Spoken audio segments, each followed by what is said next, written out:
Greetings from Tromaville. This is Lloyd Kaufman, president of Troma and creator of the Toxic Avenger. You know, folks, when we're not making those great movies like Tromeo and Juliet and Return to Nukem High, we like to listen to the Horror Drunks podcast, because Horror Drunks podcast is the best podcast about it. Poetry, interpretive dancing, and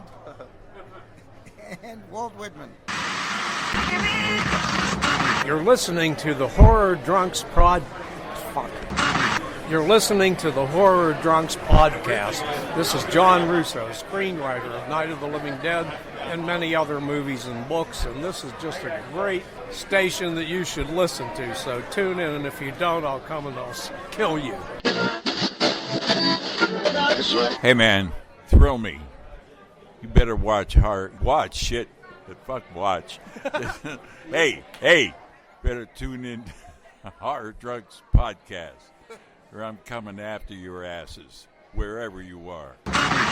Hey, this is Tom Atkins. Thrill me. You better tune in to the Horror Drunks podcast.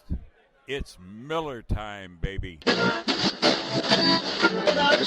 This is Sid Haig, and I want you to listen to the Horror Drunks podcast. I'll come over there and put my boot all up in your ass.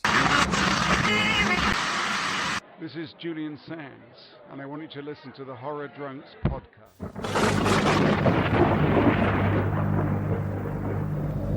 There'll be food and drink and ghosts, and perhaps even a few murders. You're all invited.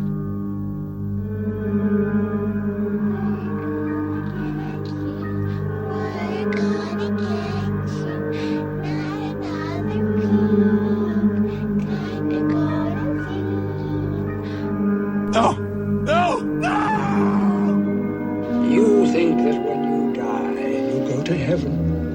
You come to us. You're crazy. No, I'm dead. Plain and simple. Long live the near flesh.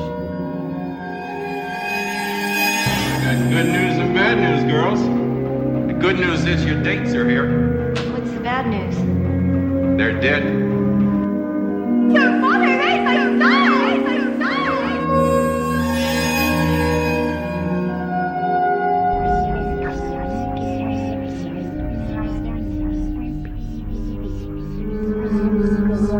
Why do you eat people? Not people. Brains. Why? Pain.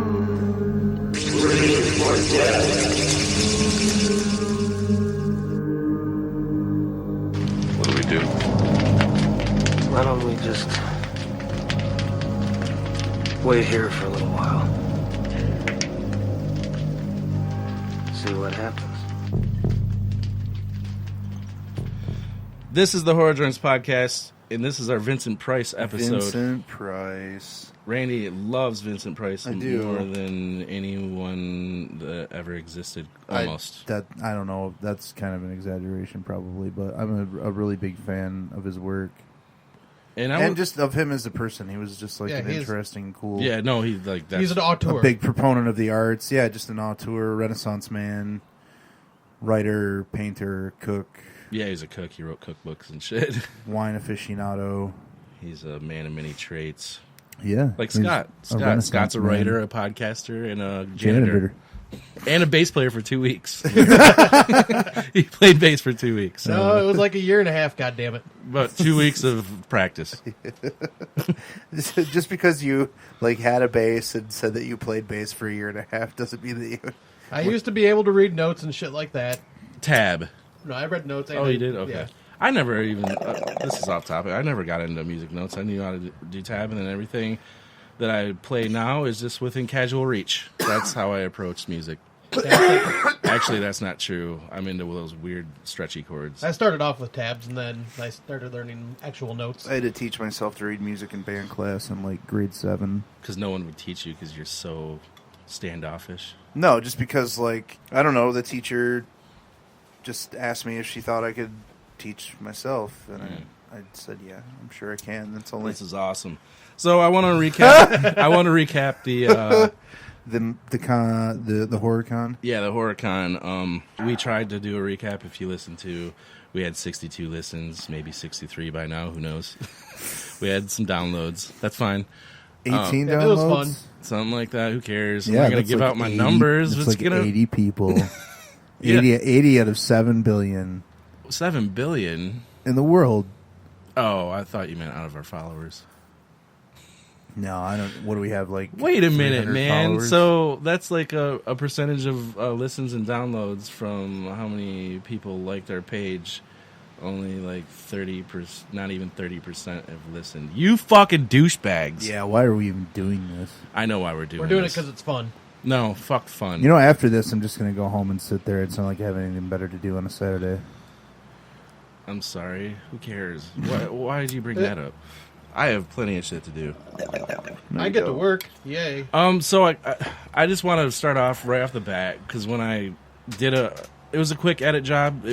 That's why I like the 45-minute format because it was so easy. It was so easy to edit because I only took out one thing and you sent it. It was like, maybe you should take that out. And I was like, damn it, because it was a little bit brutal. Yeah. I had to take it out, but there was hardly any editing, and I wanted to keep it in there because we were not in our right state of mind. Well, Randy was in his right state. He loves LSD and all the effects from the drugs he's on. I love them too, and I didn't know that like the LSD, like I never did it in public. I did it with friends growing up, and I haven't done LSD in a while. I'm a mushroom person, right?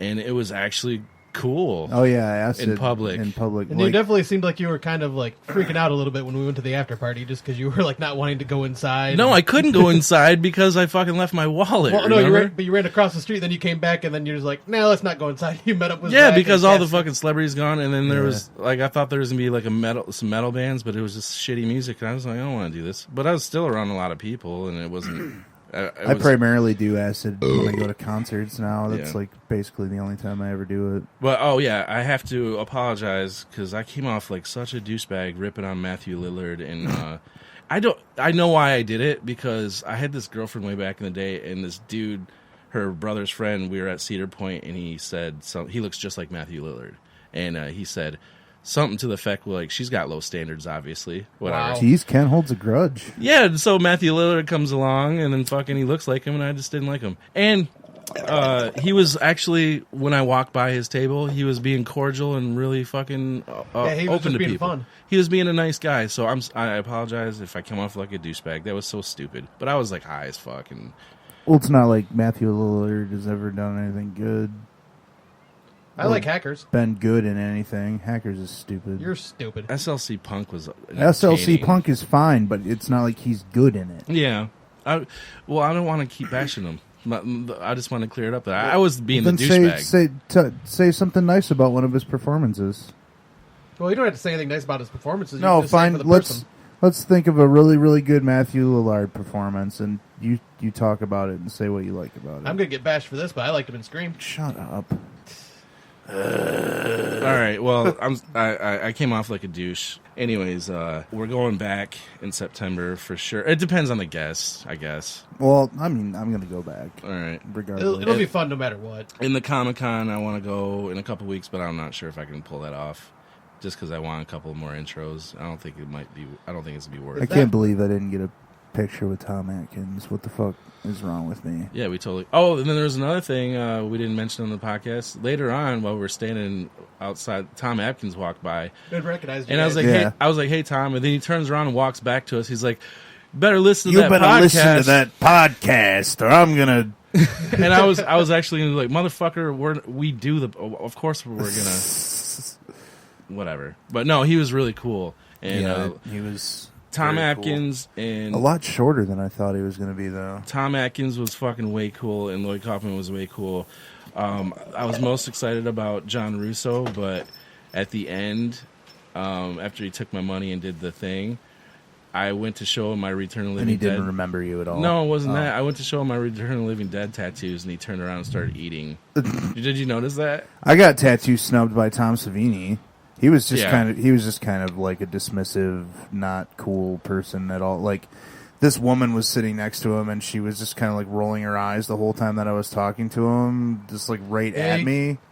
He seemed a bit standoffish. Yeah, he seemed totally disinterested and dismissive, and like, you know, I get it. He's been to 1,000 of these things, and he's talked to fucking 100,000 people about the same shit over and over and over again or whatever. Yeah. But like, I had, you know, I'm just like trying to show him the Martin tattoo, or, you know, like, some of your work tattooed on my body, and what am I looking at here? What am I looking at here? I was like, it says Martin, and it's got the. And he was like, "Oh yeah, okay, cool." You should have said you played a good performance in that. That's probably his first decent acting gig besides that fucking stupid biker one.